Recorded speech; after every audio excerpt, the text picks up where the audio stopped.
Kobe Bean Bryant, who was charged with rape in 2003, is nominated and wins an Oscar and strides up on stage and feels compelled to argue that his shitty short animation video, which everybody says is awful, I haven't watched it, that he represents athletes and they should do more than shut up and dribble. Yes, they should buy off rape charges when millions of dollars are at stake.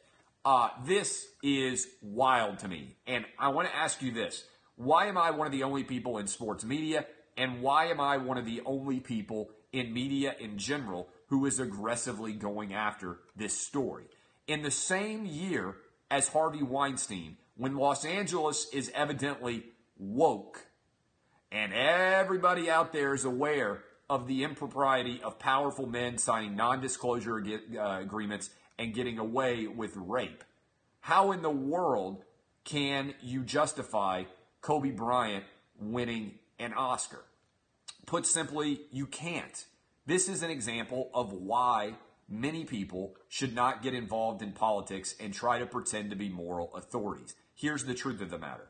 If you are the right political persuasion, or even potentially if you are the right color, you have athlete privilege, and you probably may also have black privilege, which allows you to get away with things which everybody else has to answer for.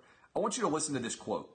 This is Kobe Bryant speaking after the girl decided she was not going to testify against him in his trial. He released this statement, which I read again over the weekend, and I was blown away by. I want you to listen to this. Although I truly believe this encounter between us was consensual, I recognize now that she did not and does not view this incident the same way I did.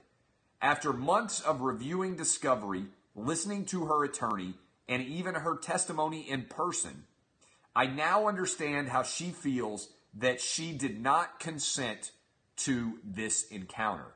Do you know what it's called when you realize that a woman didn't consent to your sexual encounter? Anybody, any guesses? Any guesses what it's called? Rape!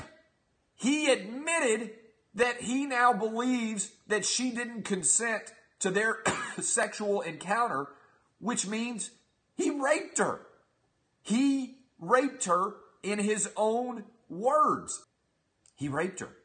And he said in this statement, I now understand basically that I raped her.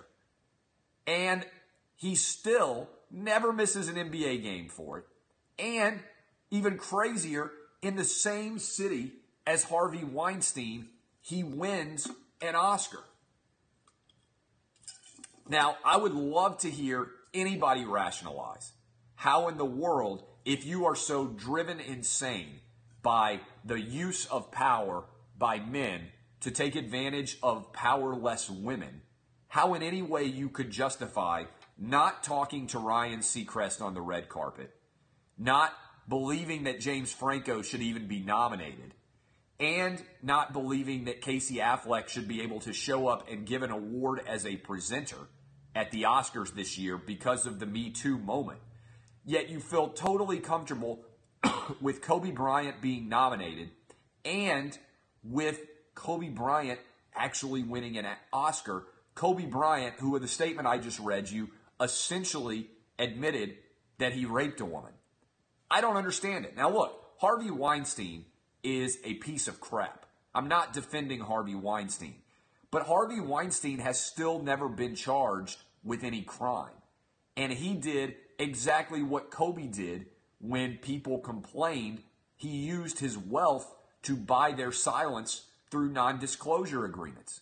I've been asking this question for a long time, and nobody understands it well and has ever been able to rationalize it for me. I want you guys to think about this. I practice law, obviously, putting my lawyer hat on. If I represent a client who has been accused of murder, and when that client is accused of murder, I go to the victims' families and I offer them millions of dollars to not testify in my murder trial, and or I offer millions of dollars to any witnesses in my murder trial not to testify, do you know what happens to me? I get charged with obstruction of justice. My client gets charged with obstruction of justice. Why is it permissible when there is a rape charge for someone to buy off the victim of the rape and get them to not testify in order to pay them millions of dollars to avoid potentially having to go to jail for your crime? No one can justify this for me. How is it that Kobe Bryant didn't also get charged with obstruction of justice when he tried and did buy this woman's silence in order to avoid having to stand trial and potentially go to jail? If we take rape seriously in this country, and I think it's probably fair to say that we do, why wouldn't it be treated the same as murder or manslaughter or vehicular homicide or any other claim? Imagine that I went out and I robbed a bank with my gun, with a weapon.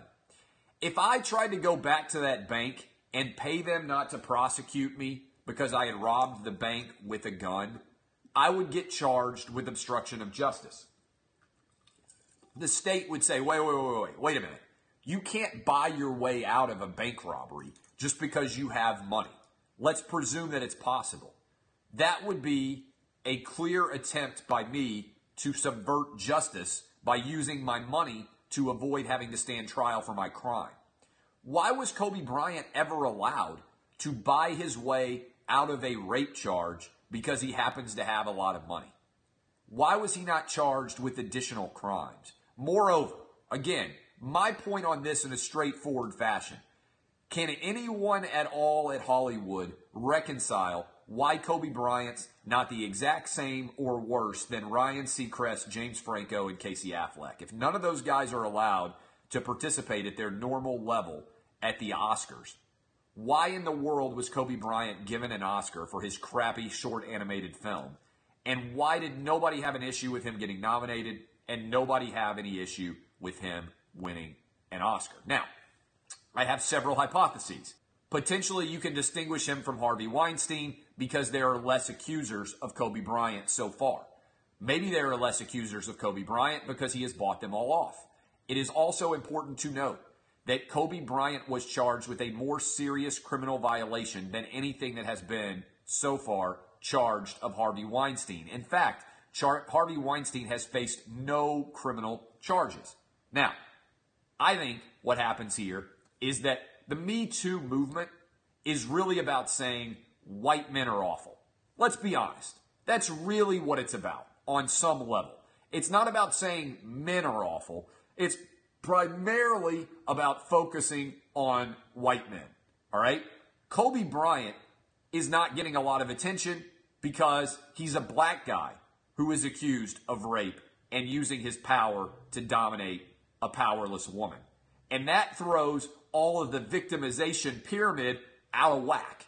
Because if some people are willing to give Kobe Bryant an excuse because he's not a white dude, then that is what's going on. Let me give you an example here. Imagine that Ben Roethlisberger had made a crappy animated short movie and had won an Oscar as a Pittsburgh Steelers quarterback this year. Do you think that his nomination would have gone unnoticed?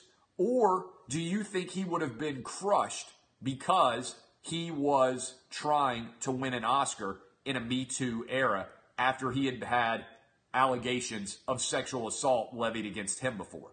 And if he then won an Oscar, would there not be tons of pieces written about how this is an example of what white men can do? They can still be politically viable and win an Oscar even after they've been accused of rape in a Me Too era.